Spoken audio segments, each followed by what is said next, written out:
Bien, llegamos por fin a uno de los temas más relevantes, más importantes dentro de este tipo de exámenes de evaluación de ingreso en el área de la bioquímica o de la biología.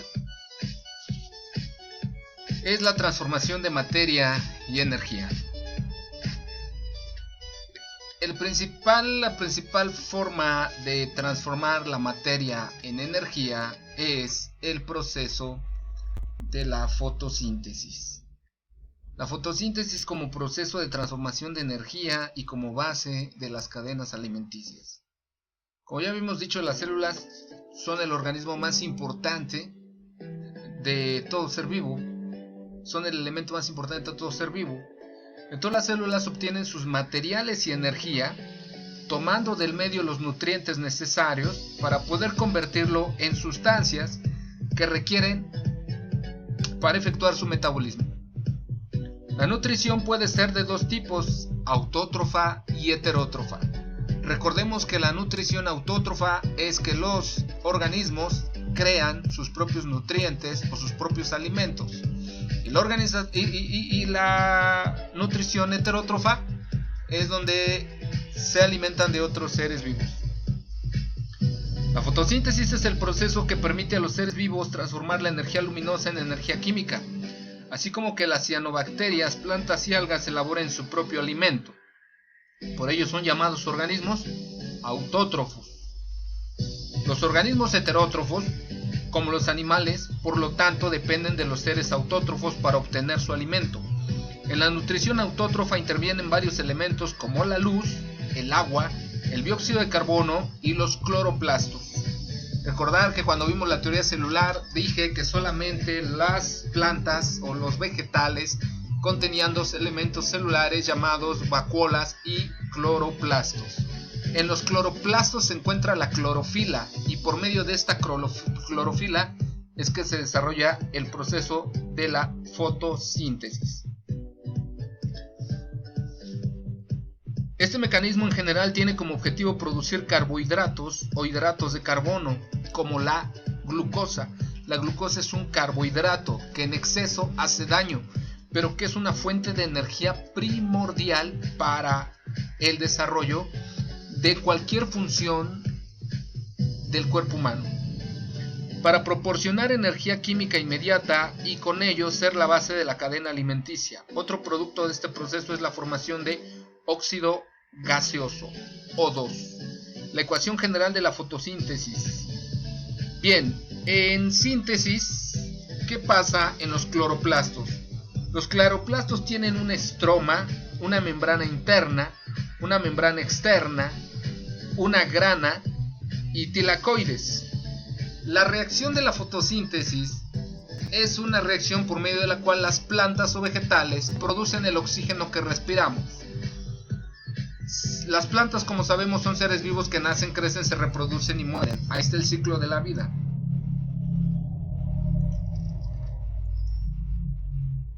Las partes de la planta. Las plantas, como el resto de los seres vivos, poseen un organismo vivo que puede ser dividido en tres partes principales: raíz, tallo, hoja, flores y frutos. Las características y funciones de cada uno se explican a continuación. Bueno,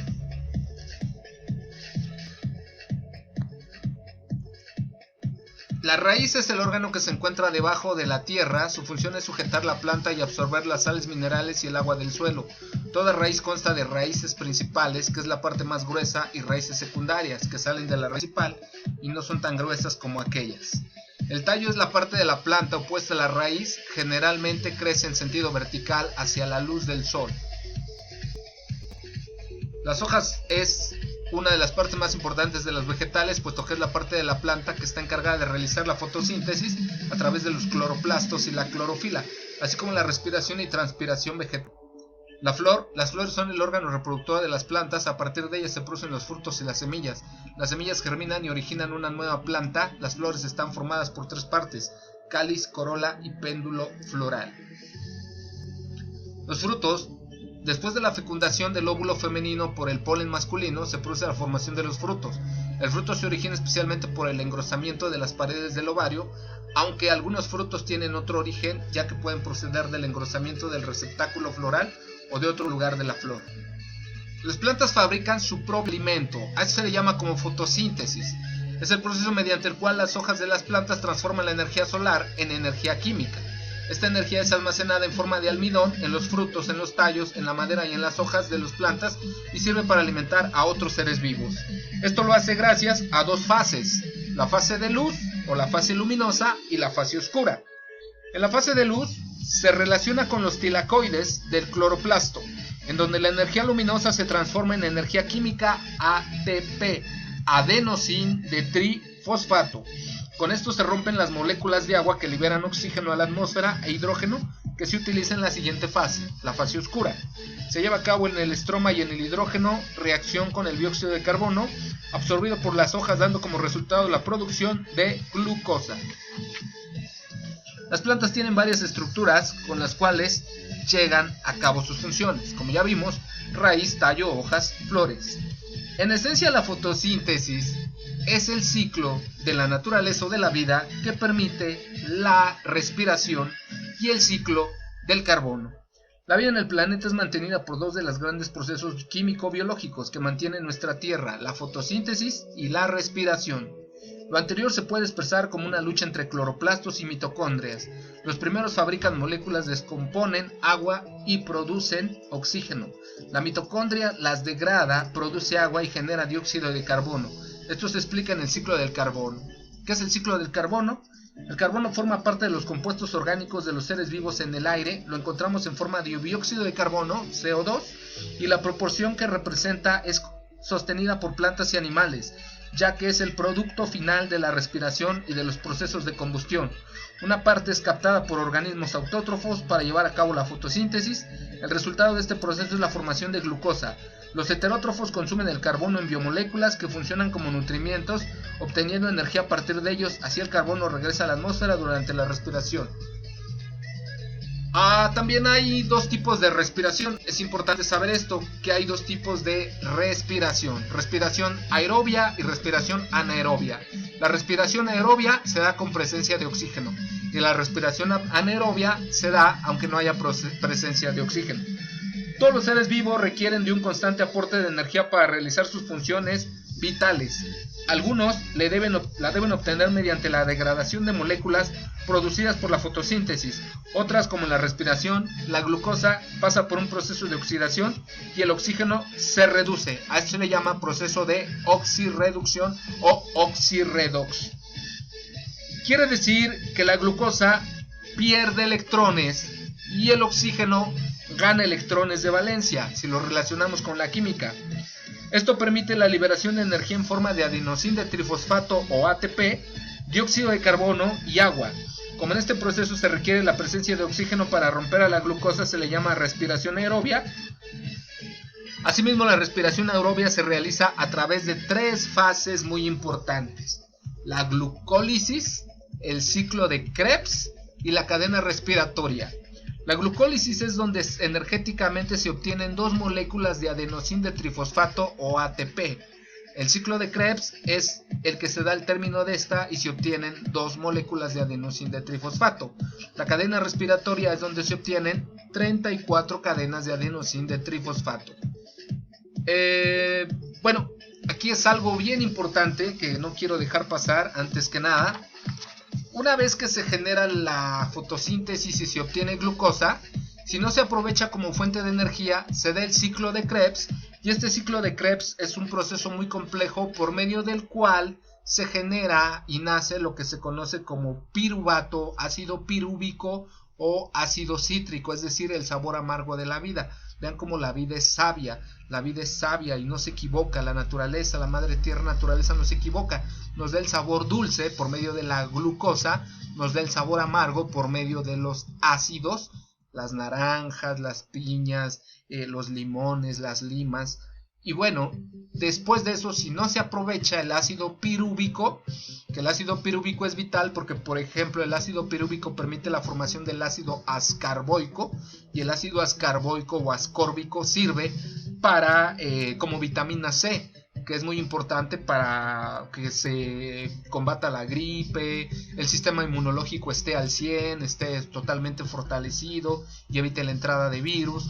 Entonces, bueno, es importante por eso. Ahora, pero si no se aprovecha en forma de ácido pirúvico o piruvato, pasa por otras dos fases de fermentación: la fermentación láctica y la fermentación etílica, que es de donde se obtiene la leche y sus derivados, yogurts, cremas, leches, etcétera. Y la fermentación etílica nos permite la formación del etanol o el alcohol o las bebidas embriagantes, ¿no? El vino, el tequila, el mezcal, entre otras bebidas, ¿no? Es un proceso de fermentación, de sobremaduración, de oxidación. El oxirredox es un proceso de fermentación, ¿no? Bueno, vamos a ver. La cadena respiratoria, donde se obtienen 34 ATPs, en todo el proceso aeróbico se producen en total 38 ATPs. Tenemos ahora que algunas formas de respiración son anaerobias, ocurren en ausencia de oxígeno, y a partir de la glucosa se obtiene energía por medio de la fermentación, que es lo que les decía. Reconocemos dos tipos de fermentación: fermentación alcohólica y fermentación láctica. ¿Sale? O ácido láctico. No todos los seres vivos pluricelulares realizan el proceso de la respiración de igual manera, ni presentan estructuras similares para llevarse a cabo, por lo que representan otros órganos y aparatos que ingresan oxígeno atmosférico a su organismo, como los siguientes. Por ejemplo, los pescados presentan algunos elementos en su estructura corporal, como la tráquea, las branquias, la piel y los estomas, que es por medio de los cuales respiran. Los peces tienen tráqueas, que son tubos internos muy ramificados que llevan aire directamente a todo el cuerpo. Este aire entra a las tráqueas y sale de ella a través de una serie de aperturas llamadas espiráculos, situadas a los costados del abdomen, como en el caso de los insectos.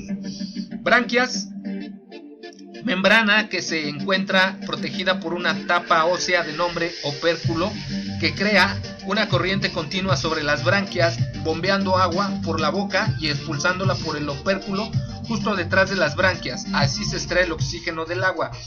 Es por eso que los peces fuera del agua se mueren y dentro del agua oxigenan, porque son seres anaerobios, pueden respirar sin presencia de oxígeno. La piel: cuando un organismo vive en ambientes húmedos, el exterior de su cuerpo se encuentra cubierto por una piel delgada que permite que los gases se difundan, como se observa en una lombriz de tierra. Y los estomas: las plantas terrestres realizan el intercambio de gases por medio de estos pequeños poros ubicados en las hojas y en los tallos. Se realiza con ayuda de las lenticelas. Bien. Los seres humanos realizamos respiración celular aerobia, por ello requerimos transportar el oxígeno atmosférico hasta las mitocondrias de nuestras células. Aquí el aparato respiratorio interviene permitiendo el intercambio de gases. A continuación encontraremos el cuadro donde se mencionan las partes y función que constituye el aparato respiratorio. Bueno, ¿cómo funciona el aparato respiratorio? Principalmente funciona por un sistema respiratorio compuesto por fosas nasales, por una faringe, por una laringe, por una epiglotis, una tráquea, una serie de bronquios, bronquiolos, alveolos y pulmones, que es lo que se ve comprometido con la enfermedad del COVID-19, porque cuando mueres sientes como una asfixia, te falta oxígeno, no puedes respirar y eso es muy feo. Yo en noviembre pasé por una enfermedad, no COVID-19, pero me dice mi médico que casi tiraba a influenza y se siente bien gacho. Hasta me mandaron salbutamol para yo poder respirar, porque prácticamente sentía que me ahogaba con mi propia saliva. Entonces es muy feo este tipo de enfermedades virales, y por eso es importante protegerse, por eso es importante lavarse las manos, guardar la sana distancia y pues tomar cursos en línea para poder seguirnos preparando y continuar con nuestra vida día a día, pero sin exponernos, ¿no? Más adelante vamos a ver lo que es esto del sistema respiratorio y las enfermedades que pueden provocarse por sistema respiratorio.